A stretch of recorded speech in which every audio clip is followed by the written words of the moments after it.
இன்றைய தியானம். தேவரீர் என் விளக்கை ஏற்றுவீர்.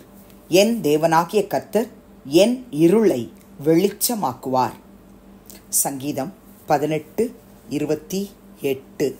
ஆண்டவரும் இரட்சகருமாகிய இயேசு கிறிஸ்துவின் நாமத்தினாலே இந்த காலை வேளையில இன்றைய தியான நிகழ்ச்சியின் வாயிலாக உங்கள் ஒவ்வொருவரையும் சந்திப்பதில் நான் கிறிஸ்துவுக்குள் மிக்க மகிழ்ச்சி அடைகிறேன். பிரியமானவர்களை, சந்தோஷமா இருக்கிறீங்களா? கடந்த மாதம் முழுவதும் கர்த்தர் உங்கள் சிறையிருப்பை மாற்றினார் அல்லவா?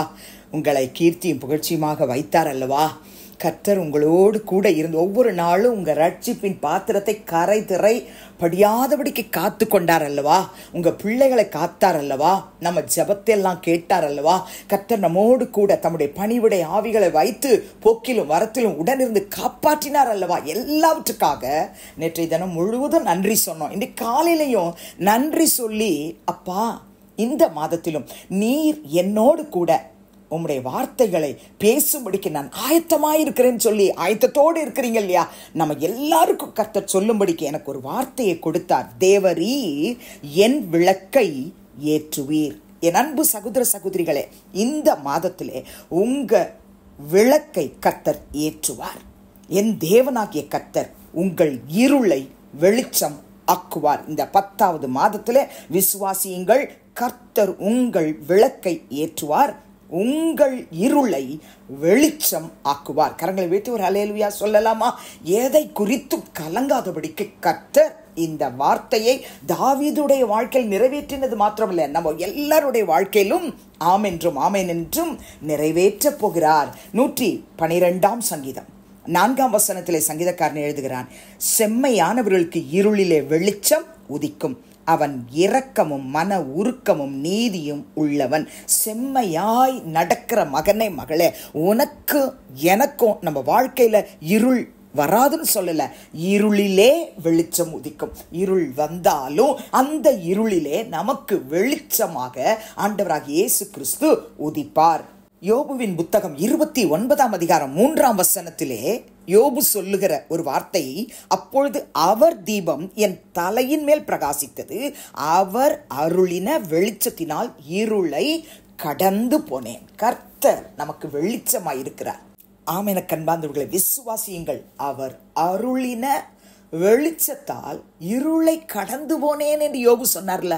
நீங்களும் நானும் கடந்து போக கர்த்தர் உதவி செய்வார். 132ஆம் சங்கீதம் 17ஆம் வசனத்திலும் கூட நாம் இப்படியாய் வாசிக்கிறோம், அங்கே தாவீதுக்காக ஒரு கொம்பை முளைக்க பண்ணுவேன், தாம் அபிஷேகம் பண்ணுவித்தவனுக்காக ஒரு விளக்கை ஆயத்தம் பண்ணினேன். கர்த்தர் தாவீதுக்காக சொல்றாரு. தாவீதின் வம்சத்தில் வந்த ஆண்டவராக இயேசு கிறிஸ்துவின் இரத்தத்தால் கழுவப்பட்ட உங்களுக்கும் எனக்கும் அவர் அபிஷேகம் பண்ணி வைத்திருக்கிறார். நமக்கு ஒரு விளக்கை ஆயத்தம் பண்ணி வைத்திருக்கிறார். ஆகவே நம்முடைய விளக்கு அணையாதபடிக்கு கர்த்தர் இந்த மாதத்திலே அந்த விளக்கை ஏற்றுவார். நம்முடைய இருளை நம்முடைய தேவனாகிய கர்த்தர் வெளிச்சம் ஆக்குவார். நீதிமொழிகளின் புத்தகம் 20ஆம் அதிகாரம் 27ஆம் வசனத்திலும் சாலமோன் ஞானி எழுதி வைத்திருக்கிற ஒரு வார்த்தையை வாசிக்கலாம். மனுஷனுடைய ஆவி கர்த்தர் தந்த தீபமாய் இருக்கிறது, அது உள்ளத்தில் உள்ளவைகளை எல்லாம் ஆராய்ந்து பார்க்கும். நமக்குள்ள கர்த்தருடைய ஆவியானவர் இருக்கிறார். மனுஷனுடைய ஆவி அது யார் கொடுத்தது? அவருடைய சுவாசம் தான் நமக்குள்ள இருக்கு. அப்ப அது கர்த்தர் தந்த தீபம், அது உள்ளத்தில் உள்ளவைகளை எல்லாம் ஆராய்ந்து பார்க்கும் என்று பார்க்கிறோம். அந்த கர்த்தர் நமக்கு இந்த மாதத்திலே சொல்லுகிறார், மகளே மகனே, உன் விளக்க நான் ஏற்றுவேன், உன் தேவனாகிய கர்த்தராகிய நான் உன் இருளை வெளிச்சமாக்குவேன். ஏசாயா 42ஆம் அதிகாரம் 16ஆம் வசனத்திலே அடிக்கடி நாம் தியானிக்கிற ஒரு வார்த்தை தான். குருடரை அவர்கள் அறியாத வழியிலே நடத்தி அவர்களுக்கு தெரியாத பாதைகளில் அவர்களை அழைத்து கொண்டு வந்து அவர்களுக்கு முன்பாக இருளை வெளிச்சமும் கோணலை செவ்வையும் ஆக்குவேன். இந்த காரியங்களை நான் அவர்களுக்கு செய்து அவர்களை கைவிடாதிருப்பேன். இந்த மாதம் முழுவதும் உங்களையும் என்னையும் நம்ம எல்லாரையும் இந்த சத்தத்தை யார் யாரெல்லாம் என்னோடு கூட சேர்ந்து கேட்டு ஜெபத்திலே ஈடுபடுகிறார்கள் எல்லாருடைய வாழ்க்கையிலும் கர்த்தர் விளக்கை ஏற்றுவார். இருள் வெளிச்சமாக நம்முடைய ஆண்டவராக இயேசு கிறிஸ்து உதிக்கும் பொழுது அது மாறும்.